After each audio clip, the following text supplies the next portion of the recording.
បាទសួស្តីបងប្អូនបាទឥឡូវយើងមកហូបបង្គាឆៅទៀតបងប្អូនបាទហើយបង្គាឆៅនេះដែរយើងរកដល់ខ្លួនឯងបងប្អូនបាទយើងរកនៅខាងក្រោយខ្នងហ្នឹងបងប្អូនហើយបង្គានេះដែរយើងរកដោយវិធីសាស្ត្រតាក់បង្គាបងប្អូនហើយឥឡូវយើងមកធ្វើការហូបបង្គាហើយបង្គាឆៅនេះយើងហូបជាមួយទឹកត្រីកោះកុងយើងបុកឲ្យហឹរបន្តិចបងប្អូនបាទឥឡូវមើលតាមមាត់ក៏ដឹងថាឆ្ងាញ់ដែរហើយឥឡូវនេះយើងបន្តមកមើលសកម្មភាពបងប្រុសម្នាក់កំពុងតែតាក់បង្គាបាទហើយបងប្អូនចង់ដឹងថាឧបករណ៍តាក់បង្គានេះយើងធ្វើរបៀបម៉េចយើងមានវីដេអូនៅក្នុង page បងប្អូនអាចទៅមើលវីដេអូនៅក្នុង page យើងបានហើយ page ឈ្មោះថា Hunting All បងប្អូនណា Facebook page ហើយនេះគឺទើបតែតាក់បានថ្មីទៀតបងប្អូនបាទហើយបង្គានេះយើងតាក់បានភ្លាមស្រស់ហ្នឹងបងប្អូនបាទរស់លោតអត់ប្រប៉ាបងប្អូនចឹងបងប្អូននេះឃើញគាត់តាក់ហើយតាក់បានបងប្អូនបង្គាច្រើនមែនទេដោយសារថ្ងៃវាក្តៅចឹងថ្ងៃក្តៅបង្គាវាចូលក្នុងផុកបងប្អូនឥឡូវយើងកំពុងតែតាក់បានជាបន្តបន្ទាប់ទៀតហើយបងប្អូនតាក់យកបងប្អូនបង្គាច្រើនមែនតើដោយសារថ្ងៃក្តៅគេហៅទឹកនាចអញ្ចឹងបង្គាច្រើនមែនហើយបើយើងសិនណាយើងតាក់នៅម្លងពេលទឹកឡើងហៅទឹកវាហូរឡើងធំអញ្ចឹងបង្គាក៏កាន់តែច្រើនជាងនឹងដែរហើយឥឡូវយើងឃើញថា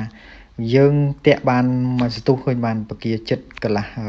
កដុងទឹកសុទ្ធយើងកដុងទឹកសុទ្ធ1000យើងហ្នឹងបងប្អូនឥឡូវយើងចាប់ដើមយកវាមកលាងសម្អាតបងប្អូនបាទបើថាលាងមិនលាងសម្អាតទេវាដីច្រើនដោយសារមានជាតិដីជាតិផុកហ្នឹងបងប្អូនអញ្ចឹងយើងធ្វើឲ្យយើងញ៉ាំទៅវា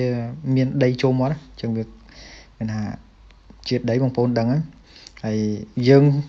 ចេញទៅយើងមិនមានឧបករណ៍ឲ្យគ្រប់គ្រាន់បងប្អូនយើងកែច្នៃអញ្ចឹងយើងមានដបទឹកសុទ្ធតិចហើយអានេះបងប្រុសគាត់បង្ហាញពីគេហៅឧបករណ៍តាក់បង្គាបងប្អូនបាទហើយឧបករណ៍តាក់បង្គាអញ្ចឹងគាត់មានអីមានដៃចសៃលុះតូចមួយហើយហៅចេះ DKA បងប្អូនអញ្ចឹងយើងមានតែប៉ុណ្្នឹងឯងអញ្ចឹងយើងមានឧបករណ៍តែប៉ុណ្្នឹងក៏យើងអាចរកម្ហូបបានដែរហើយទឹកត្រីនេះយើងបុកជាប្រភេទទឹកត្រីកោះកុងបងប្អូន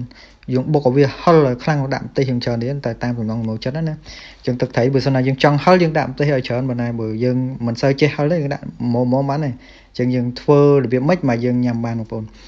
ឡូវយើងចាប់ដើមលាងស្អាតហើយយើងចាក់ទឹកត្រីចូលទៅក្នុងចានហើយយើងចាប់ដើមដាក់បង្គាយើងបង្គាហ្នឹងយើងរកបានមិញបង្គាដែលរស់ហ្នឹងគេហៅបើនៅតាមភោជនីយដ្ឋានគេយកទៅភ្លាគេហៅកូនកពឹសបងប្អូនប៉ុន្តែនេះកូនបង្គារបស់យើងគេហៅបង្គាធំតែម្ដងមិនមែនកូនបងប្អូនហើយយើងចាប់ដើមចាក់បង្គាទាំងអស់ចូលលាយជាមួយទឹកត្រីហ្នឹងក៏បានដែរបងប្អូនទៅតាមចំណង់ចំណូលចិត្តឬមួយក៏យើងហូបម្ដង2 3យើងចាប់3 4 3 4ដាក់នៅក្នុងចានទឹកត្រីហ្នឹងបងប្អូនឥឡូវយើងមកដល់វីដេអូបញ្ចប់ហើយអរគុណច្រើន